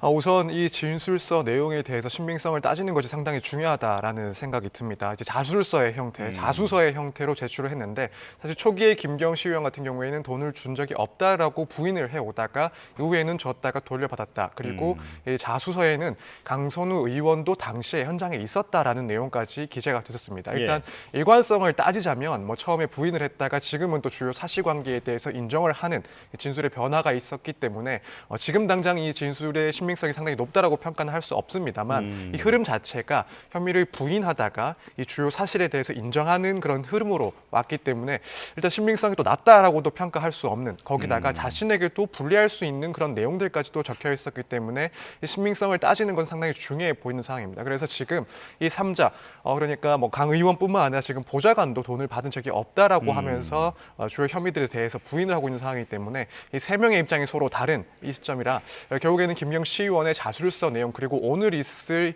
이 진술 내용이 상당히 중요해 보이지 않나라는 생각이 듭니다. 지금 저 그래픽 상에서 보면 남모 씨, 그러니까 전 보좌관은 받은 적이 없다라고 했는데 만약에 김경시 의원의 주장대로 강선우 의원에게 직접 건넸다라고 하고 그 자리에 만약에 전 보좌관이 없었다거나 혹은 무언가를 건넸는데 보좌관은 그것이 돈인지 몰랐다거나 이렇게 된다면 지금 저 보좌관의 입장에서는 맞는 말을 하고 있는 게 아닙니까? 네, 그렇습니다. 그래서 일단 지금 표면적으로는 세 사람의 진술, 주장 모두가 불일치해 보이는 것으로 보입니다만 사실 이것은 개괄적인 내용만 봤을 때 그렇게 모순돼 보이는 것이고 구체적인 사실관계에 따라서는 말씀하신 대로 이 세 사람이 한 현장에 있었다 하더라도 일부 뭐 그중에 한 사람 혹은 한 사람이 이런 구체적인 내용은 모르고 있었을 가능성도 있기 때문에 여기에 대해서는 얼마나 당시 상황에 대한 구체적인 진술을 확보하는지 이 부분이 중요해 보입니다. 예, 이제 진실 게임 양상으로 흘러가고 있는데요. 아마 추가 보도가 계속 나올 것으로 보이고요. 자, 그런데 무엇보다 그 건넸다라고 하는 1억 원의 행방은 아직 묘연한 상태인데요. 어떻게 추정할 수 있을까요? 우선 지금 오늘 김경 시의원의 그 진술 내용에 따라서 1억 원의 행방을 조금 추적해 볼 수 있는 여지가 있지 않나라는 생각이 듭니다. 물론 구체적인 진술이 없다라고 한다면 현재 계좌상으로 추적을 했을 때 그 흐름을 보고 당시의 상황을 재구성해서 1억이 실제로 전달되었는지 또 그 밖에 이후 1억이 다시 또 돌려받은 사실이 있는지 이 부분까지도 조금 추적이 되지 않을까라는 생각이 듭니다. 그래서 우선 오늘 조사에서 김경 시의원에 대해서는 이 1억 원의 전달 과정 그리고 반환을 받았다라고 한다면 그 반환 과정에 대해서 상당히 구체적으로 조사가 진행될 것으로 보입니다. 앞서 이제 한 차례 귀국 후에 곧바로 조사가 이어지긴 했습니다만 시간 자체를 봤을 때 또 경찰의 그런 이야기를 봤을 때 당시에는 구체적인 사실관계까지는 조사하기가 조금 힘들었던 것으로 보이고 오늘 이때 주요 부분에 대해서 진술이 이어지지 않을까 예상이 됩니다. 그리고 뭐 이런 주요 내용 외에도 사실 오늘 조사에서 조금 예상되는 부분이 이 증거인멸의 정황들과 관련해서도 상당한 조사가 이루어지지 않을까라는 생각이 듭니다. 예. 결국 이제 해외에 출국을 하고 또 그 사이에 메신저를 뭐 탈퇴를 했다가 또 재가입하는 등의 그런 반복 등이 있었고 또 한편으로는 주요 이런 PC라든가 혹은 태블릿과 같은 전자 정보가 저장되어 있는 그런 기기들을 또 숨기는 그런 모습도 있었기 때문에 결국에는 경찰 입장에서는 이 증거인멸을 시도했다라는 의심을 할 수밖에 없고 이 부분 역시도 추가적으로 조사가 될 것이다 이렇게 보여집니다. 예, 오늘 재출석 때 김경시 의원은 그 업무용 노트북 그리고 태블릿을 제출하겠다라고 했는데 지난번 압수수색 때는 확보하지 못했던 겁니다. 자, 이번에 자진해서 제출을 합니다만 시간이 상당히 많이 지났고 그리고 그간의 그 텔레그램 탈퇴라든지 이런 부분을 보면 그 초기화해버렸을 가능성도 있는 거잖아요. 네, 그렇습니다. 그래서 사실 이후에 포렌식을 했을 때 실질적으로 결과를 낼 수 있을지 여기에 대해서 조금 부정적으로 볼 수밖에 없는 것 같습니다. 이렇게 초기화를 반복하고 또 데이터를 덮어쓰는 것을 반복하게 되면 결국에는 포렌식을 한다 하더라도 의미 있는 자료를 확보하지 못할 가능성이 상당히 높습니다. 그리고 결국 제출된 시점도 이렇게 늦어졌다라는 걸 봤을 때는 당연히 경찰 입장에서는 수차례 초기화 등을 통해서 증거를 인멸할 그런 시도를 하지 않았나라고 볼 수밖에 없는 그런 상황입니다. 그래서 일단 지금 제출하는 이 태도 자체는 아무래도 추후에 구속영장 등 강제실명 절차에 대해서 조금 대응하기 위한 선제적인 포석이라고 생각이 됩니다. 예. 이런 식으로 수사에 협조적이다. 그리고 경찰이 앞서 확보하지 못했던 그런 증거에 대해서도 자발적으로 제출을 했다라는 점을 미리 좀 깔아두기 위한 것 아닌가. 당연히 이 부분은 경찰 쪽에서도 염두를 해두고 있을 상황으로 보입니다. 예, 수사에 협조적인 태도를 보이고 있습니다만 짚어주신 대로 그 이전의 상황을 보면 증거인멸의 정황이 상당히 지금 걱정이 되고 있는 그런 상황인데요. 그렇다면 이제 경찰은 신병 확보에도 나설 가능성이 있지 않겠습니까? 네, 그렇습니다. 사실 그럴 가능성이 상당히 좀 높지 않나라는 생각이 듭니다. 우선 지금 의혹을 받고 있는 그래서 전달을 했다라는 의심을 받고 있는 금액 자체가 1억 원이고 또 그 1억 원의 대가가 공천을 목적으로 한 것 아닌가라는 그런 의심을 받고 있는 상황입니다. 그러다 보니까 이 금액이나 혹은 내용을 봤을 때 사안의 중대성은 상당히 심각한 수색한 사건이다라고 볼 수가 있고 이제 앞서 말씀을 하신 것처럼 결국에는 증거인멸의 우려가 상당히 높아진 상황입니다. 이제 출국 역시도 도피성 출국이다라는 의심을 받을 수밖에 없었고 나아가서는 각종 증거를 인멸하려고 했던 그런 현황들이 보이는 상황이었습니다. 여기에 대해서는 김경시 의원 측에서도 상당히 좀 우려하고 있었기 때문에 그래서 다시 입국하기 전부터 경찰과 조금 입국 시기에 대해서 상의를 한다든가 혹은 계속해서 뭐 자술서를 제출한다든가 혹은 뭐 증거와 관련해서 협조한 듯한 그런 외견을 만들려고 하는 것들 역시도 결국 지금 김경시 의원 측에서도 이후에 구속영장의 발부 가능성이 상당히 높다라고 감지해서가 아닐까라는 생각이 듭니다. 그래서 이런 사항들을 종합했을 때는 오늘 조사 이후에 경찰에서는 구속영장을 청구할 가능성도 충분히 있어 보이는 그런 상황입니다. 예, 지금 상황으로는 수사 난이도가 대폭 올라간 상황인데 사실 경찰의 늑장 수사 비판이 계속되고 있지 않습니까? 애초에 그 출국할 때에도 도피성 출국이라는 지적이 있었음에도 막지 못했다라고 하는 그런 부분들에 대한 비판이 이어지고 있는 거죠. 네, 그렇습니다. 이제 당시에 왜 체포영장을 미리 청구하지 않았냐 이런 비판도 있습니다. 다만 이제 당시 상황을 다시 한번 되돌려 봤을 때는 결국에는 김경시 의원 입장에서는 해외의 그런 업무상 혹은 뭐 자녀를 만나기 위해서 미리 예정되어 있던 출국이다라고 이야기를 하고 있었고 또 경찰에도 중간중간에 소식을 전하면서 또 뭐 자술서 등을 제출을 하면서 이런 범죄 인멸의 우려라든가 혹은 도주 우려들을 상당히 줄이기 위한 시도를 계속해 왔었습니다. 그러한 입장에서 경찰이 이런 뭐 출석에 요하지 않는다, 출석에 응하지 않는다라는 요건을 충족하지 못했다라고 판단할 수밖에 없었을 것이고 그렇기 때문에 영장 등과 같은 그런 강체 절차를 미리 조금 진행하기에는 상당히 어려운 시점이 아니었나 이런 생각이 듭니다. 예. 그렇다면 강선우 의원에 대한 수사는 어떻게 되는 것인가? 이 다음 스텝이 궁금한데요. 네, 일단 오늘 김경시 의원을 조사를 하고 나서 구체적인 진술을 확보한 이후에 결국에는 강 의원에 대한 소환 조사도 진행이 될 것이다라고 생각이 듭니다. 우선 그 사이에 시간적인 간격은 조금 있을 수 있긴 합니다. 오늘 구체적인 진술을 확보했다 하더라도 앞서 이제 압수수색 등을 통해서 확보한 그런 증거들과 비추어 봤을 때 구체적인 내용들을 다시 재구성을 해야 되는 상황이고 또 추가로 제출한 그런 증거들에 대해서 또 분석을 통해서 향후에 강선우 의원에 대한 질문들을 미리 준비할 그런 시간이 어느 정도는 필요해 보입니다. 따라서 이제 시간 문제가 있을 뿐이긴 하지만 결국에는 이후의 절차는 이제 강선우 의원에 대한 소환 절차가 이어질 것이다 이렇게 보여집니다. 네, 알겠습니다. 자, 이제는 민주당 김병기 의원 수사 얘기로 가보겠습니다. 역시나 이제 경찰의 늑장 수사 비판부터 좀 짚어봐야 할 것 같은데 최근에는 그 압수수색까지 전방위로 벌였습니다만 그 귀중품이 들어있을 것으로 보이는 그 금고는 발견하지 못했다. 비판이 더 커지고 있더라고요. 네, 그렇습니다. 결국에는 아무것도 성과를 내지 못한 맹탕 압수수색 아닌가라는 그런 비판도 나오고 있습니다. 앞서 설명을 하신 것처럼 이제 제보를 통해서 김병기 의원이 보유하고 있다라는 금고에 대해서 어느 정도 특정을 했었습니다. 이 사이즈까지도 특정을 한 상태였고 여기에 이제 주요한 증거가 들어있을 가능성이 있다라고 보고 이 부분을 또 추적하기 위해서 압수수색을 진행한 내용도 있었습니다. 하지만 결과적으로는 이 금고를 찾지를 못했고 한편 이제 아이폰 같은 경우에 이 핸드폰 역시도 잠겨진 상태이기 때문에 디지털 분석도 바로 할 수는 없는 그런 상황입니다. 거기다가 이제 지금 동작구 의회의 이제 부의장 사무실 PC에서 김 의원 차남의 뭐 이제 대학교 편입과 관련된 입학 컨설팅 자료도 일단 확인을 했다라고는 하는데 영장에 적시된 혐의 내용과는 다르기 때문에 일단 압수를 못하고 결국 이미 제출을 받을 수밖에 없는 상황이 발생을 했습니다. 이런 내용들 때문에 결과적으로 아무것도 얻지 못했다라는 점에서 핵심적인 자료는 찾지도 못하고 결국에는 주변만 훑고 온 것 아니냐라는 그런 비판이 나오고 있는 상황입니다. 예, 지금 핵심 피의자 그러니까 압수수색의 대상이 된 사람이 5명인데 이들에 대한 소환 조사나 이런 부분도 아직은 일정이 없는 겁니까? 네, 일단 구체적인 일정을 잡기에는 조금 이른 시점인 것 같습니다. 우선 압수수색을 통해서 구체적인 증거를 확보를 했어야 그다음 그 증거들을 분석을 하고 추후에 소환 일정을 잡는 수순으로 진행이 될 텐데 우선 이번에 진행된 압수수색에서는 의미 있는 증거를 확보했을지에 대해서는 상당히 좀 의문부호가 찍혀 있는 상황입니다. 그렇다면 지금 뭐 김병기 의원의 주장들을 봤을 때 앞으로 혐의를 계속해서 부인을 할 그런 사건인데 구체적인 증거를 찾지 못한 상황에서 소환 조사를 예정하는 것은 상당히 좀 이르다라고 보이고 그렇다면 경찰 입장에서는 보다 추가적인 압수수색 절차를 조금 고민하고 있지 않을까. 이후에 이제 소환 조사들이 진행되지 않을까라고 예측을 해볼 수 있을 것 같습니다. 예, 그 지금 김병기 의원이 받고 있는 그 혐의가 상당히 많은데 조금 전에 정치자금법 위반 때문에 압수수색 영장을 받았기 때문에 어떤 다른 의혹과 관련돼 있는 자료는 압수하지 못했다 말씀을 하셨잖아요.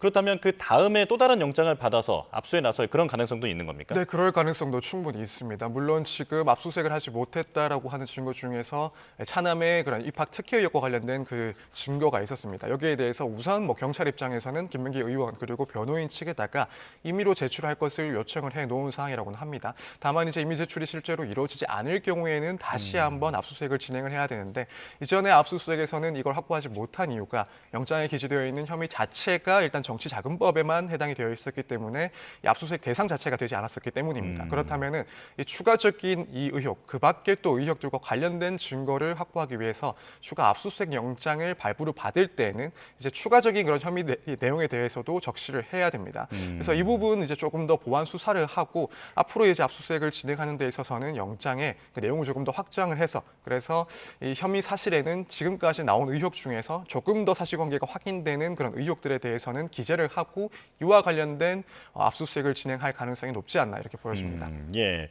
자, YTN이 전직 그 동작구 의원의 그 녹취를 확보한 게 있는데 여기에 보면 김병기 의원에게 돈을 준 사람이 남에게도 더 있을 것이다라는 취지로 얘기를 하더라고요. 이 부분도 수사 대상이 되겠죠? 네, 그렇습니다. 사실 이런 부분이 가장 이 의혹들 중에서도 중요한 쟁점으로 보입니다. 결국에는 이 정치 자금, 그러니까 공적 헌금과 관련된 의혹이기 때문에 아무래도 경찰 입장에서는 여기에 우선적으로 수사력을 집중하지 않을까라는 생각이 듭니다. 그래서 지금 나오고 있는 의혹만으로도 사실 중대한 혐의들이 다수 포함이 되어 있는 상황이긴 합니다만 이 추가적으로 유사한 사례들이 있었는지 결국에는 이 정치 자금이라든가 혹은 공천 헌금이 김병기 의원에게 흘러간 사정들이 더 있는지 이 사례들이 있는지에 대해서는 앞으로의 그런 조사 과정에서 인지가 되는 대로 수사가 확대될 것으로 예상이 됩니다. 예. 자, 윤 전 대통령 선고 관련해서도 좀 짚어보겠습니다. 내일 체포방해 혐의 이 부분에 대한 선고가 나오는데 특검은 징역 10년, 검찰은 그 징역 10년을 구형한 상황입니다. 재판부가 어떻게 판단을 내릴까요? 일단 유죄 선고의 가능성은 상당히 높다라고 평가를 하고 있습니다. 예. 결국 재판부에서 가장 고심하고 있을 부분은 형량을 어떻게 정할지 이 부분이 아닐까라는 생각이 드는데 개인적인 생각으로는 10년 구형에 근접한 그래서 상당히 가까운 선고형이 내려지지 않을까.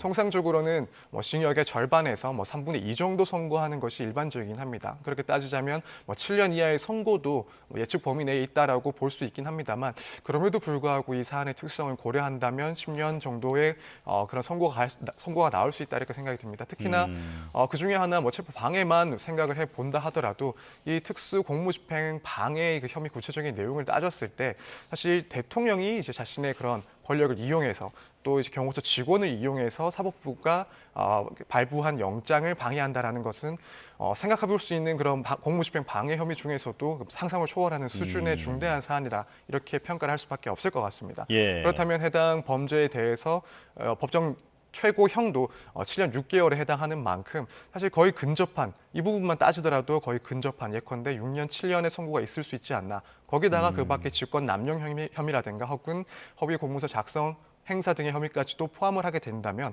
구형에 가까운 10년에 가까운 선고도 충분히 가능하다 이렇게 예측을 하고 있습니다. 예, 이 양형도 관심입니다만 지금 내일 그 논리상으로 보면 공수처의 수사가 적법했느냐 이 부분에 대한 판단이 나올 수밖에 없잖아요. 그렇기 때문에 더 주목을 받고 있는 거죠. 네, 그렇습니다. 이제 앞서 윤 전 대통령 측에서도 계속해서 여러 사안들에 대해서 공통적으로 주장을 해왔던 내용입니다. 결국에는 윤 전 대통령에 대한 수사가 적법한지, 공수처의 수사 권한이 있었던 사안인지 에 대해서 그런 권한이 없었다, 권한이 아니다라는 주장을 해왔기 때문에 이번 재판에서도 쟁점 중에 하나였고 어떻게 보면 가장 먼저 이 부분에 대해서 재판부가 명시적으로 판단을 하는 그런 선고가 될 것으로 보입니다. 그래서 예측을 하건대 결국에는 공수처의 수사권이 있다라고 인정할 가능성이 매우 높다라는 생각이 듭니다. 일단 법률상으로도 이 주권 남용과 관련된 추가적으로 인지 사건에 대해서도 공수처의 수사 권한이 인정이 되고 있고 그간 이제 영장이 발부된 경위를 본다 하더라도 결국 공수처의 그런 적법한 수사권을 인정을 하고 그걸 전제로 해서 발부가 되어 왔다라고 보여지기 때문에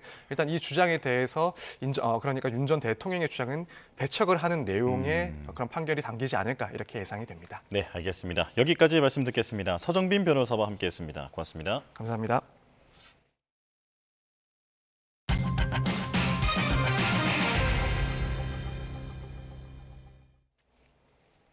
청문회를 마치고 지난 1일 출국한 헤럴드 로저스 쿠팡 대표는 경찰 1차 소환 통보에 불응했습니다.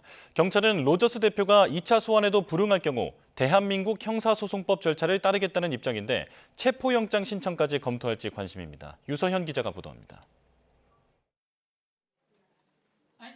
대규모 개인정보 유출 사건과 관련해 경찰의 2차례 출석 요구를 받은 헤럴드 로저스 한국 쿠팡 임시대표가 지난 1일 이미 해외로 출국한 사실이 뒤늦게 드러났습니다. 앞서 로저스 대표는 지난달 29일 입국해 30일부터 31일 이틀간 국회 청문회에 참석했습니다. 청문회는 저녁 8시가 넘어서까지 이어졌는데 로저스 대표는 이튿날인 새해 첫날 곧바로 출국한 것으로 파악됐습니다. 정회를 선포합니다.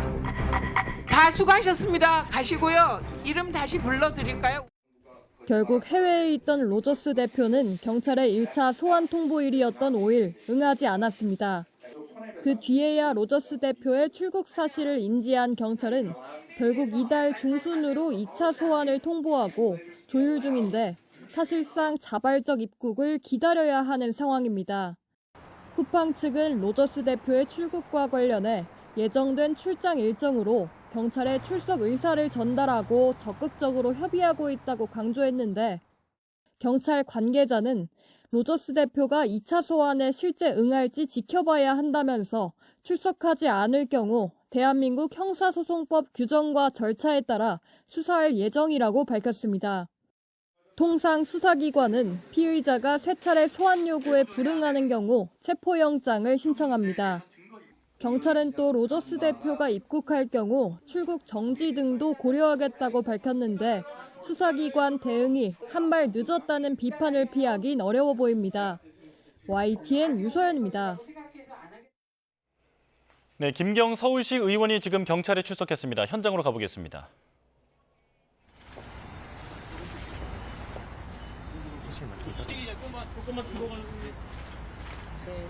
국민 여러분께 신뢰 부탁드려서 정말 죄송합니다.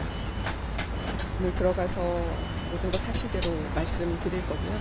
그리고 서울시갈대 수사에 임하겠습니다. 당시 강선 의원에게 직접 1억 원 전달하신 건 맞습니까? 그럼 건네실 때 강선 의원도 같이 있었습니까? 당시 공천위에 직접 1억 원 건네신 거 맞습니까? 네, 오늘 2차 소환에 응한 김경시 의원, 여러 기자들의 질문에 대해서 특별한 대답을 내놓지는 않았는데요. 국민 여러분께 심력 끼쳐드려서 죄송하다. 경찰 조사에 성실히 임하겠다라는 짧은 입장만 밝혔습니다. 자, 강선웅 의원에게 직접 돈을 걷는 게 맞느냐라고 하는 질문에 대해서도 묵묵부답으로 대답을 했습니다. 추가되는 소식은 이어지는 뉴스에서 다시 전해드리겠습니다. 쿠팡이 오늘부터 개인정보 유출 사태에 대한 보상으로 1인당 5만 원 상당의 구매 이용권을 지급합니다. 그런데 사용기간을 3개월로 제한하는 등 여러 조건이 잔뜩 붙여 오히려 소비자들의 불만까지 나오는 상황인데요. 화면으로 함께 보겠습니다. 대규모 정보 유출 사고를 일으킨 쿠팡이 고객 보상 차원에서 내놓은 구매 이용권입니다. 보상 규모는 1인당 최대 5만 원으로 쿠팡과 쿠팡이츠, 쿠팡트래블, 알럭스 등 이렇게 4개 서비스로 나눠서 제공하는데요. 하지만 5만 원을 보상한다고 해놓고 쿠팡트래블과 명품 플랫폼 알럭스에 4만 원을 끼워 넣은 것은 실용성이 떨어진다는 지적이 나왔습니다. 또 고객 3,370만 명을 대상으로 한다지만 이미 탈퇴한 고객은 재가입해야 이용권을 쓸 수 있는데요. 이 때문에 보상안이 나왔을 때부터 생색만 냈다, 사실상 5천 원짜리 쿠폰이다라는 식의 볼멘 소리가 터져나오기도 했습니다. 여러 채널로 5만 원을 분산시켜서 소비자를 좀 우롱하는 처사? 그렇게 좀 느껴지긴 했습니다. 이렇게 보상을 하면서까지 또 다른 식으로 또 마케팅을 하려고 하는 건가라는 생각이 들어서 너무 화가 났고, 그런 커다란 기업이 그런 책임의식을 가지고 있지 않다는 것이 너무, 그냥 쿠팡을 너무 잘 쓰던 국민의 한 사람으로서도 되게 화가 나고 배신감이 많이 느껴지는 상황이었습니다. 이렇게 비판이 쏟아지는데도 보상안을 강행한 쿠팡, 사용 유효 기간까지 정했는데요. 오는 4월 15일, 그러니까 석 달 내에 사용해야 하고 5,000원 이용권의 경우 그 미만 제품을 구매한 경우 차액은 환불되지 않습니다. 결국 정해진 금액보다 더 비싼 상품을 고를 수밖에 없는 구조인 겁니다. 또 쿠팡 트래블에서는 치킨과 커피 등을 사는 데는 쿠폰을 쓸 수 없고 국내 여행 상품에서만 사용이 가능하도록 제한했습니다. 이런저런 조건을 붙여 오늘부터 실행에 들어간 보상안, 쿠팡은 고객 신뢰 회복을 위한 조치라고 설명했지만 소비자들의 실망을 달래고 신뢰를 회복할 수 있을지는 좀 더 지켜봐야 할 것 같습니다. 트럼프 대통령의 오른팔로 통하는 스콧 베선트 미국 재무장관이 원화 약세는 강력한 한국 경제의 기초 여건과 맞지 않는다고 평가했습니다. 미국이 관세와 대미 투자로 원화 약세 원인을 제공해놓고 환율 관리를 잘하라는 신호를 보낸 것으로 풀이됩니다. 뉴욕에서 이승윤 특파원입니다. 스콧 베선트 미국 재무부 장관이 원화 가치의 급격한 약세가 한국의 강력한 경제 기초 여건과 맞지 않는다고 지적했습니다. 베선트 장관은 지난 12일 미국에서 구윤철 재정경제부 장관과 만나 외환시장에서의 과도한 변동성은 바람직하지 않다며 이같이 말했습니다. 한국 환율 시장을 주시하고 있다는 신호로 풀이됩니다. 사실 원화 약세의 가장 큰 원인 중 하나는 트럼프 행정부의 상호관세 위협 속에 체결한 3,500억 달러 규모의 대미 투자입니다. 베선트 장관은 한미 간 무역, 투자 협정을 완전하고 충실하게 이행하는 방안을 논의했다며 대미 투자는 이행하라는 메시지도 보냈습니다. 환율 우려 때문에 한국은 한미 무역 협정 체결 때 대미 투자를 조건으로 양국 간 무제한 통화 스와프를 요청했지만 미국은 받아들이지 않았습니다. 돌파구는 경제 성장이지만 한미 간 정책 금리가 역전됐고 올해 경제 성장률 격차도 0.3%포인트 정도로 환율 안정에 걸림돌이 되고 있습니다. 미국 경제는 AI 투자가 이어지고 감세 및 금리 인하 효과가 나타나면서 양호한 성장세를 이어갈 전망입니다. 그렇다고 환율 관리에 한국 정부가 적극 개입할 수도 없습니다. 한국은 미국 재무부의 환율 보고서에서 관찰 대상국으로 지정돼 있기 때문입니다. 경제 전문가들은 미국이 한미 FTA를 무시한 채 상호관세를 부과해 한국의 무역 흑자를 줄여 손발을 묶어놓고 환율을 관리하라는 모순된 신호를 보낸 것은 앞으로 한국에 대한 압박을 예고한 것이라는 해석이 나오고 있습니다. 뉴욕에서 YTN 이승윤입니다. 이번엔 증시 보겠습니다. 코스피가 9거래일 연속 오르며 4,720선까지 돌파했는데요. 오늘은 하락 출발하고 있습니다. 현장으로 가보겠습니다. 자, 현재 코스피는 빨간불을 켜고 있지만 출발할 때는 0.27% 내린 4,710포인트로 개장했습니다. 자, 그리고 코스닥은 계속해서 하락하고 있는데요. 0.16% 내린 940.66포인트로 개장하고 938포인트를 지나가고 있습니다. 자, 간밤 트럼프 대통령이 반도체 관세 관련한 행정명령에 서명했다라는 소식이 나오면서 뉴욕 증시에서도 기술주가 하락했었는데 오늘 우리 증시에는 어떤 영향이 있을지 주목됩니다. 자, 더 관심을 끄는 건 원달러 환율입니다. 무려 12.5원 내린 1,465원에 개장했는데 스콧 베선트 미국 재무장관이 원화 약세가 바람직하지 않다라면서 이례적으로 환율을 언급하자 수직 강화했습니다. 1,480원 근처에서 움직이다가 이제는 1,460원대로 순식간에 곤두박질한 모습입니다. 자세한 개장 상황은 이어지는 뉴스에서 전해드리겠습니다. 미국 연방대법원이 트럼프 대통령의 핵심 경제 정책인 상호 관세에 대한 판결을 오늘도 내놓지 않았습니다. 이르면 지난 9일 판결할 것으로 전망됐는데 판결이 늦어지는 이유에 관심이 쏠리고 있습니다. 워싱턴에서 신윤정 특파원이 보도합니다. 전 세계 이목이 미 동부시간 기준 14일 오전 10시 워싱턴 DC의 미 연방대법원으로 쏠렸지만 관세에 대한 판결은 내려지지 않았습니다. 미국 대법원이 주요 사건을 결정하겠다고 예고했던 지난 9일에 이어 두 번째 불발입니다. 연방대법원은 판결 시점을 예고하지 않는 것이 관례지만 이번 사건은 사안의 중대성 때문에 이례적으로 지연되고 있다는 평가가 많습니다. 트럼프 행정부는 대규모 무역 적자를 국가 비상사태로 규정해 광범위한 관세를 부과했는데 미국 대법관들은 헌법상 의회의 고유 권한인 과세권을 침범하는지 아니면 대통령의 정당한 비상 권한 행사인지를 두고 고심을 거듭하고 있습니다. 지난해 11월 구두 변론 때 보수 성향의 대법관들조차 대통령 권한 남용의 우려를 표한 만큼 이견 조율의 시간이 더 필요하다는 분석이 지배적입니다. Can you point to any other place in the code or any other time in history where that phrase, together regulate importation, has been used to confer tariff imposing authority? 여기에 대법원이 위헌으로 판결할 경우 수백조 원을 환급해야 하는 등 경제적 파장이 큰 만큼 후폭풍을 최소화하기 위한 법리 다듬기에도 공을 들이고 있는 것으로 전망됩니다. 트럼프 대통령은 관세 소송에서 지면 완전 엉망이 될 것이고 관세 환급이 불가능할 수도 있다며 대법원을 연일 압박하고 있습니다. And everybody now admits that I was right on tariffs. And I hope that we win the Supreme Court case. 법조계 안팎에서는 대법원이 관세가 위법이라고 판단하면서도 앞으로는 부과하지 말라는 식으로 시장 충격을 완화할 가능성도 제기되고 있습니다. 미국 대법원은 다음 구두 변론을 오는 20일과 21일로 예고했는데 이에 따라 이르면 현지 시간 다음 주 화요일쯤 관세 판결이 나올 거란 전망이 나오고 있습니다. 대법원의 판결이 늦어지면서 트럼프 행정부의 더 강력한 플랜 B, 대안마련 고심도 커지는 만큼 시장의 불확실성과 긴장은 고조될 전망입니다. 워싱턴에서 YTN 신윤정입니다. 미국이 중동 최대 미군 기지에 일부 철수 권고를 내리면서 군사적 개입이 임박한 것 아니냐는 관측이 나오고 있습니다. 이란 정부는 미국의 경고에도 불구하고 시위 참가자에 대한 신속한 처형 방침을 시사하고 최고 수준의 전투 준비 태세를 갖췄습니다. 런던 조수연 특파원입니다. 미군의 중동 최대 기지인 카타르 알-우데이드 공군 기지에 일부 철수 권고가 내려졌습니다. 이란의 반정부 시위 사태에 개입하기 전 미리 반격에 대비하는 조치일 수 있다는 해석이 나옵니다. 실제로 이란군은 지난해 6월 핵시설을 폭격당하자 알-우데이드 기지에 미사일을 발사했습니다.